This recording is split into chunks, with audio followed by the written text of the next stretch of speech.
존경하는 국민 여러분, 이하경 국회 부의장님과 선배 동료 의원님 여러분, 국토의 중심, 미래도시, 청주시 흥덕구 더불어민주당 이현희 의원입니다. 진보와 보수, 여당과 야당을 막론하고 정치와 국정 운영의 최고의 덕목은 선견지명입니다. 10년, 더 나아가 30년 뒤의 미래를 예측하고 준비해서 국가 융성의 성과를 만들어내는 것이 정치의 목표가 되어야 합니다.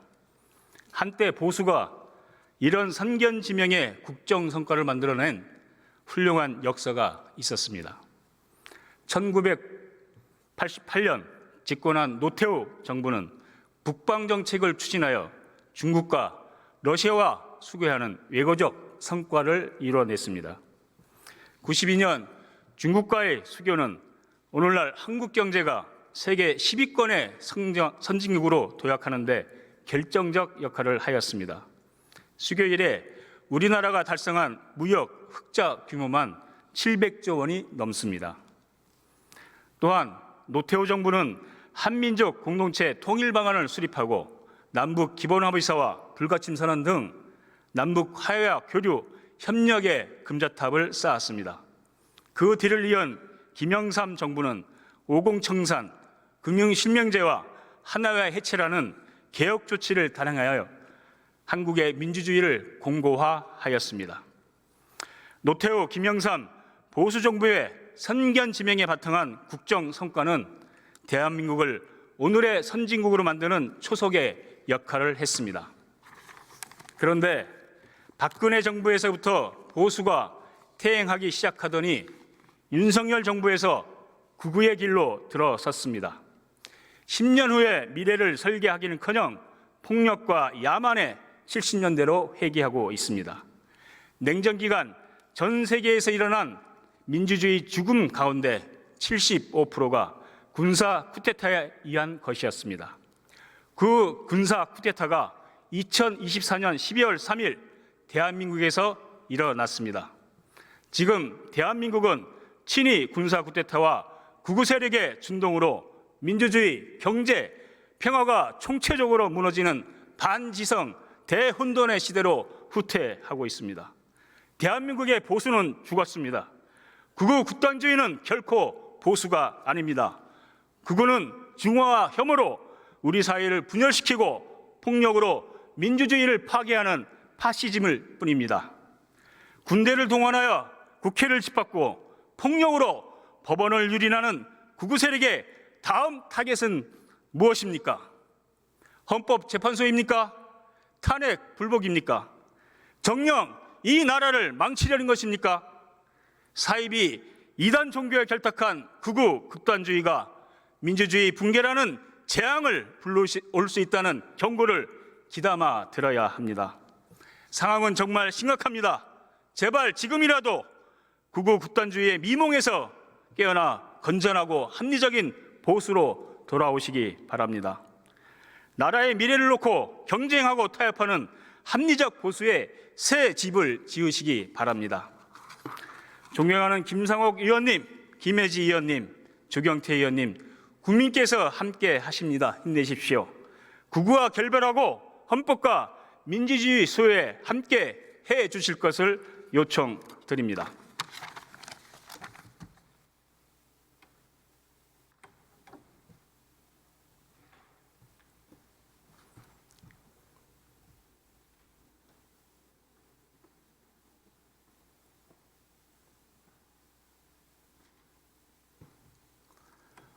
고기동 행전안전부 차관님 앞으로 나와 주십시오.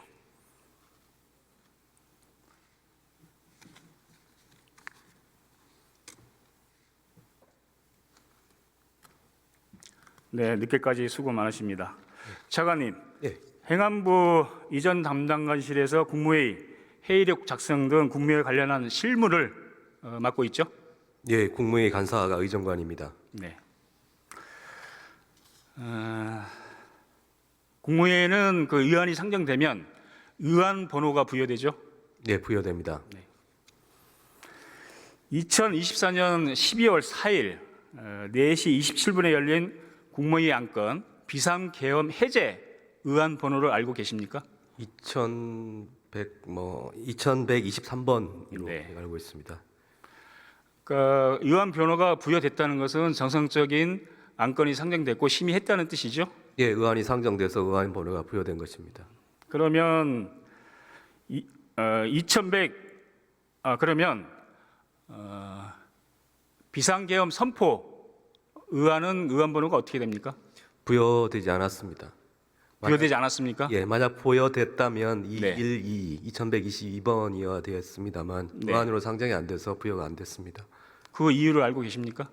의안으로 상정이 안 됐기 때문에 부여를 안 한 것으로. 그러니까 의원으로 상정이 안 돼서 부여가 안 됐으면 그날 비상계엄 선포 12월 3일 날 비상계엄 선포를 위한 국무회의는 적법 절차 없이 회의가 진행이 안 된 것이죠.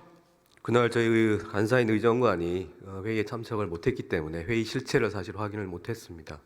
그러니까 회의록도 그날 비상계엄 선포를 위한 국무회의에 회의록도 작성이 안 돼 있고 의안 번호도 부여되지 않고 이것은 의안이 상정되지 않았다고 이렇게 봐도 되는 것이죠. 네, 저희가 실체를 확인하지는 못한 것 맞습니다. 네. 그러면 지금 제가 확인한 바에 따르면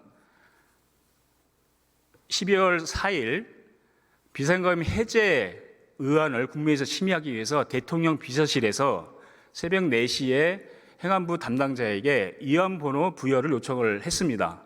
그러니까 그 행안부 담당자가 비상계엄 해제안이 있으면 당연히 비상계엄 선포안이 있을 것이라고 예상을 해서 2123번 해제안 위에 2122호 의안 번호를 비워두고 2123번 해제안 의안 번호를 먼저 부여를 한 것이죠. 네, 그런 취지로 알고 있습니다. 네. 그런데 담당자가 사후라도 이 비상계엄 선포 의안과 그 의안 기록을 받아서 처리하려고 했는데 6일 동안이나 기다렸는데 대통령 비서실에서 사후라도 그 비상계엄 선포와 관련된 회의록과 의안 이런 것들을 제출을 하지 못했죠. 네, 저희가 확인하지 못했습니다. 네. 확인하지 못한 게 아니라 요청을 했잖아요. 예, 요청을 했는데 했고, 예. 대통령 비서실에서 그것을 제출을 못했잖아요. 네, 저희가 원했던 자료는 오지 않았습니다. 그래서 결국 6일이 지나서 그것을 기다리다가 그 비워둔 제 2122호 의안 번호를 비워둘 수가 없어서 2월 12일 날 2122호 의안을 군보고 의료 법률에 관한 일부 개정 법률안을 의안으로 번호를 부여하죠. 네, 차관의 안건에 올라온 사항입니다. 그렇죠. 자, 이런 것들을 종합해 봤을 때 12월 3일 비상계엄 선포를 위한 국무회의는 적법 절차를 거치지 않은 그 회의가 이루어지지 않은 것이죠. 어쨌든 그 건 관련해서 지금 재판과 헌법 심판이 진행 중입니다. 아니 지금 명백히 지금 그 차관님께서 말씀하셨잖아요. 네. 의안 번호가 안건이 상정됐으면 의안 번호가 당연히 부여되는 것이고 의안 번호가 부여가 안 됐다는 것은 결국 의안이 상정 안 됐다는 거 아니에요. 그럼 국무회의가 그 회의를 안 했다는 거 아닙니까? 그 명확한 거잖아요. 어쨌든 그렇게 생각하실 수는 있습니다만 어쨌든 굉장히 지금 재판과 심판에 굉장히 그건 중요한 재판의 관계가 아니잖아요. 그 지금 알겠습니다. 제가 다 확인을 했고 그런 거잖아요. 그럼 명백한 사실을 왜 인정을 안 합니까? 어쨌든 여러 가지 곤란한 입장을 이해는 하겠는데 지금 제가 지적한 부분이 다 정확하게 사실관계에 부합하죠? 예, 의안 번호 맞습니다. 네, 들어가십시오. 국방부 차관 앞으로 나와 주십시오.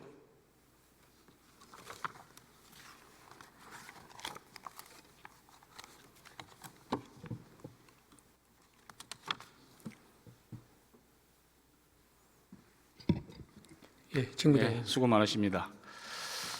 헌법재판소에서 탄핵 심리가 계속 열렸는데 재판 지켜보셨습니까? 예, 보도되는 거 확인하고 보고 있습니다. 최근 며칠 동안 헌법재판소 핵심 재판은 윤석열 대통령 그리고 김영헌 전 장관 그리고 이상민 장관 이렇게 그리고 사령관들 나와서 심리하면서 가장 핵심 쟁점은 대통령이 문을 부수고라도 국회의원들 끌어내려고 했느냐, 그리고 체포 지시가 있었느냐, 뭐 이런 것이었는데 지금 그 윤석열 대통령은 그런 지시를 한 적이 없다. 김영환 장관도 그런 지시 한 적 없다. 이렇게 좀 얘기를 하고 있지 않습니까? 그런데 곽종근 사령관이나 그리고 곽종근 사령관이 그 대통령이나 그리고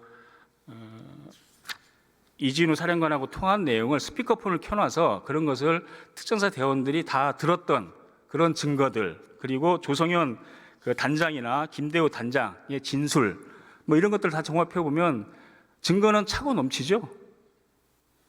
예, 뭐 그 관련된 관계자들의 진술이기 때문에 제가 거기에 대해서 뭐 그것을 그럼 다시 한번 차관님께 묻겠습니다. 예. 군이 대통령의 지시 없이 군을 국회에 투입하는 게 가능합니까? 뭐 그 대통령의 지시 없이가 아니고 누군가의 지시에 의해서는 투입이 됐을 것 같습니다. 근데 그게 누구의 지시인지는 아마 지금 관련된 재판이나 심판 과정에서 판단이 되고 있는 걸로 알고 있습니다. 아니 우리나라의 그 군 특전사고 수도방위사령부가 대통령의 지시 없이 국회를 들어올 수 있습니까? 국방부 장관이 군 투입을 국회에 투입을 지시할 수 있습니까? 이제 그런 것들이 뭐 진술이 관계자들 입장에 서로 다르기 때문에 확인하고 판단이 필요하다고 봅니다. 며칠 전 윤석열 대통령이 헌재에서 이런 말을 했어요. 상급자가 부당한 지시를 할 때는 부당하다고 얘기하는 게 기본이다. 지시 이행이 불가능하다고 얘기하는 게 상식이다. 라면서 끄집어내라. 이런 지시를 하는 것이 어떤 공직사의 그 상하 간에 가능한 얘기냐라고 하면서 곽종근 사령관 등 군 간부들의 주장과 행동이 상식적이지 않다. 이런 얘기를 했어요. 자, 이런 얘기는 결국은 대통령이 잘못된 지시를 하면 부당하다고 얘기를 하지 못한 군의 책임이다. 뭐 이런 뜻인데 대통령 지시를 순수하게 따른 군이 잘못한 겁니까? 아니면 대통령 말대로 부당한 지시를 내린 대통령이 잘못한 겁니까? 군인은 복종의 의무가 있고 그 복종의 내용은 정당한 명령에 대한 복종을 정의하고 있습니다. 그렇기 때문에 상급자 또는 상관의 명령을 하다라는 명령권자가 적법한 명령을 내리는 것이 선행이고요. 그것이 선행되면 그것을 따르는 것이 군의 복종의 의무입니다. 어쨌든 지금 12월 3일 그 비상계엄은 대통령의 지시에 따라서 군이 움직인 것이죠? 뭐 대통령이 지시하신 것에 대한 여부, 장관이 지시했는지 대통령이 지시했는지 아니면 사령관이 뭐 판단한 건지에 대한 것들이 지금 현재 서로 관계자들의 진술이 다르기 때문에 그것은 관련된 것에서 뭐 사법기관에서 판단을 해야 될 것이라고 생각합니다. 차관님, 마지막으로 한 가지 묻겠습니다. 비상계엄으로 40년 동안 어렵게 쌓아온 군에 대한 신뢰가 이번 비상계엄으로 한순간에 무너졌습니다. 계엄에 관여된 고위 장성들이 중형을 피할 수 없게 돼 있습니다. 어떻게 보면 이번 비상계엄의 최대 피해자는 저는 군이라고 생각합니다. 그럼에도 최고 통수권자인 윤석열은 군의 책임이라고 강변을 하고 있습니다. 부하에게 책임을 떠넘기는 윤석열 대통령에 대해서 군의 선배로서 한 말씀 부탁드리겠습니다. 예, 일련의 비상계엄 사태에 우리 군이 동원되고 그걸로 인해서 국민들께 심려와 우려를 끼친 것에 대해서 또 막중한 책임감을 느낍니다. 이것은 누구 개인의 잘못으로 규정하기보다는 우리 군 스스로도 거기에 대해서 반성하고 또 추후에 이런 일이 발생하지 않는 그런 것들이 필요하다고 생각합니다. 거기에 대해서 관심을 가지고 또 조치를 하고 또 지휘를 해나가도록 하겠습니다. 앞으로 유사한 대통령의 부당한 계엄 지시에 대해서 앞으로 군은 그런 부당한 지시를 거부할 그런 용기가 있습니까? 예, 뭐 군은 그렇게 할 것이라고 믿습니다. 네, 들어가십시오. 외교부 장관 앞으로 나와 주십시오.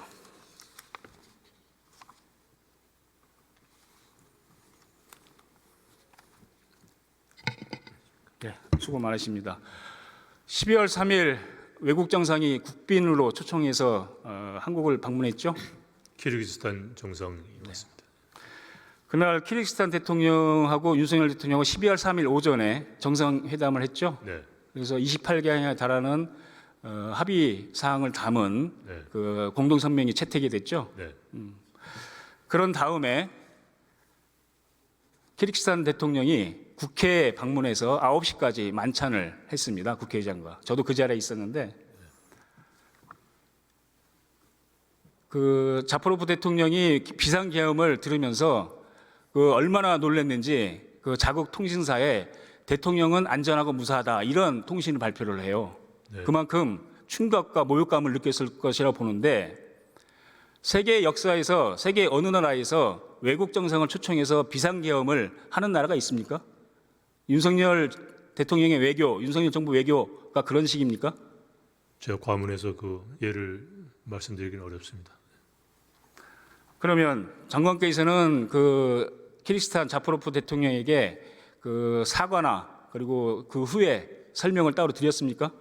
제가 직접 하지는 않고 외교부 채널을 통해서 양해를 구했고 그쪽에서 이해를 표명을 했습니다. 이런 행태를 보면서 전 세계가 윤석열 대통령의 외교, 윤석열 대통령의 상식에 대해서 정말 충격을 받고 있는 것입니다. 예, 들어가십시오.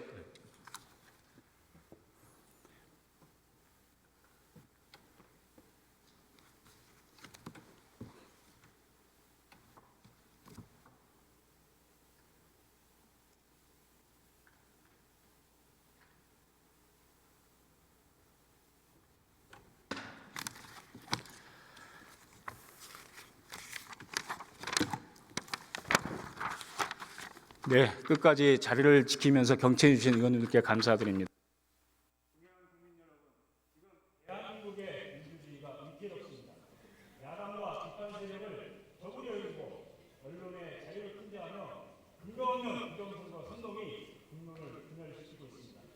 국회와 법원과 헌법재판소를 폭력으로 증거하는 부부의 행동이 펼치고 있습니다. 군사 쿠데타로부터 민주주의를 건강하게 회복하기 위해서는 무엇보다 극우 극단주의를 배격해야 합니다. 정당이, 공당이 극단주의를 차단하는 민주주의의 바디의 역할을 충실히 해야 합니다. 진보와 보수가 나라의 미래를 두고 건전하게 경쟁하는 새로운 대한민국을 희망합니다. 끝까지 경청해 주셔서 감사합니다.